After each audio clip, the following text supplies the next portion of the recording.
भैया लोग देखल जात बा हमें अपने यूट्यूब चैनल पे खुशबू भाभी एक गीत लेके आयल बाटी अपने यूट्यूब चैनल से माध्यम से। तो भैया लोग जो अच्छा फुल वीडियो देखल जाए तब अच्छा लागी, जो भगा के देखल जाए तो नहीं अच्छा लागी। तो क्या का खेती लेके आयल बाटी अपने हस्बैंड खेती है, ठीक है। तो जो हमारे हस्बैंड बैठा लगे और न खेती लेके आयल बाटी। तो भैया देखल जाए वहाँ हंसी वाला नहीं है कि मतलब वहाँ हंसी वाला है, ठीक है। तो देखल जात बा अभी हम का काटत बाटी कुछ अच्छा प्याज काटा था या का काटा था? हाँ तो भैया लोग देखल जात बा कादा और कादा लग हमारे नैहरवा सैया भैले भतीजवा हम तो जाबे करा। हमारे नैहरवा सैया भैले भतीजवा हम तो जाबे करा।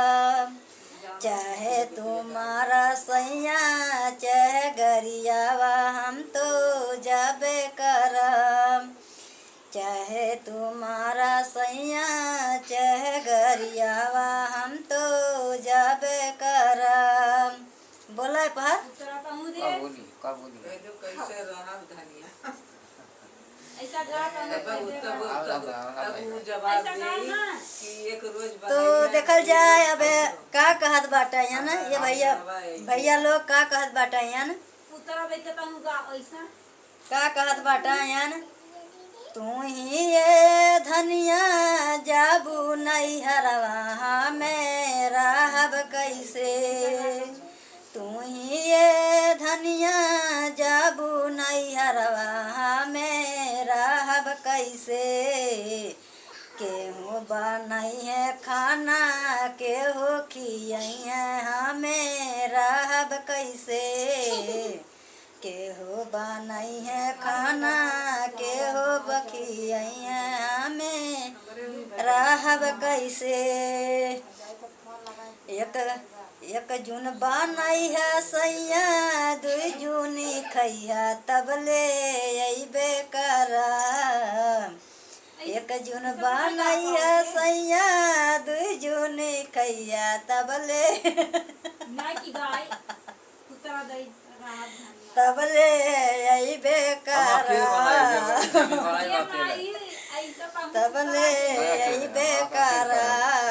चाहे तुम्हारा सैया चाहे गरियबा हम तो जाते बानी। तो देखा हम जात बाटी नैया ठीक बा, चाहे तुम्हारा चाहे गरियावा अब हम जात बाटी हमारे भैल भतीजा ठीक है।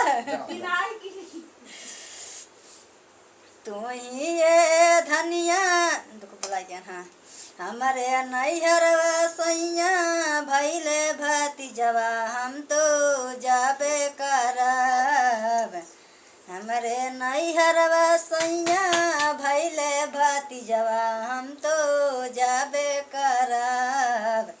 चाहे तुम्हारा सैया चाहे गरियावा हम तो जाबे करब। तो का कहत बाटा यहाँ न भैया लोग तो इहो सुन लेवल जा केनाहू का वो सुनल जा का कहत बाटा यहाँ। तू ही ये धनिया जाबू नैहरवा में रहब कैसे। तू ही ये धनिया जाबू नैहरवा में रहब कैसे। केहू चलई है नलका केहू नहवई है हमें रहब कैसे। केहू चलई है नलका केहू नहवई है हमें रहब कैसे। तो इनका पत्नी का कहथिन सुनल जा भैया लोग कहथिन एक जून चलई है सैया दुई जून नहई है तबले अइबे करब। एक जून चलई है सैया दुई जून नहई है तबले अइबे करब। चाहे तुम्हारा सैया चाहे गरियावा हम तो जब करब। तो हम जाए बाटी ना जाए था ना। हाँ हमरे नैहरवा सैया भैले भतीजवा हम तो जब करब। हमरे नैहरवा सैया भैले भतीजवा हम तो जब हम बनाए अपने हिसाब करब। से तब हमें समझ में आया। चाहे तुम्हारा सैया चाहे गरियावा हम तो जब करब। तो का कहत बाटे सुनल जात भैया लोग। कहत बाटे तू चल जाबियू तो हम रहब कैसे। आज जवन तू बिस्तरवा लगावे लियू तो वो पर हम सूतब कैसे। अकेला हमारा नींद नहीं आई। तो भैया लोग का ऐसे कहत बाटे कि चल जाबी तू धनिया तो हम रहब कैसे। जो बिस्तरवा तू लगावत बाटियू तो हम रहब कैसे। अकेले हमारे नींद नहीं आई। तो ऐसन करा कि तू नैहरे न जा, तू रहा हमारे लगे रहा। तू ये धनिया जाबू नैहरवा हमें रहब कैसे। तू ये धनिया जाबू नैहरवा हमें रहब कैसे। के हो लगई है बिस्तर के हो सोवई है हमें रहब कैसे। इसका चलाओ ठीक के है, इसका हो चलाओ। लगई है बिस्तर के हो सोवई है हमें रहब कैसे। तो भैया लोग का कहत बाटे है ना भी अभी हमसे पूछत बाटे कि हुए का। तो भैया लोग देखा जा अभी पूछत बाटे ये कि तो का हो, तो मतलब कि हुए का। ये तो को- अभी नहीं इतना ही जानकारी नहीं है कि हम जब धनिया नैया चल जाइए तो जन बिस्तर सूती लगड़ा पसार वो के लग जानी सर। तो कैसे हम सूतब। अभी नेन ई पूछत बाटे। हमारे नैहरवा सैया भैले भतीजवा हम तो जाबे करब। हमरे नैहरवा सैया भैले भतीजवा हम तो जाबे करब। चाहे तुम्हारा सैया चाहे गरिया हम तो जाबे करब। ये का हो, ये तो का हो, ये बता मतलब। तो भैया लोग अभी नहीं जान पाए तो अब बताओ भैया लोग कैसे न हम सिखाई कैसे बताई हैं।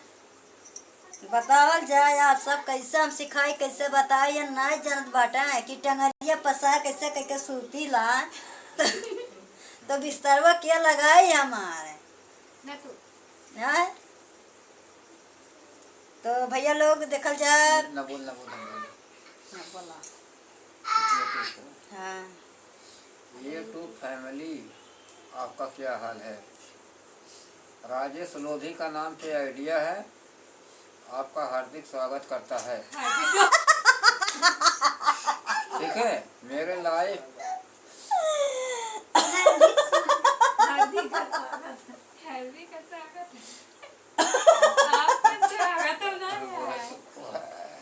तो बोलता नहीं तू।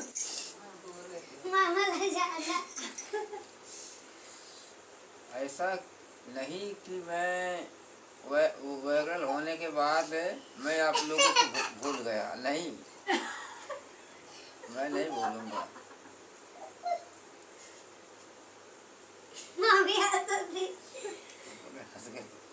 तो बोलते ना कहा हंसे था ना हमें बोला तू का बोला था बाटा। धन्यवाद। धन्यवाद नहीं धन्यवाद कल- धन्यवाद रहा। कल मैं आपसे बात करूंगा कल।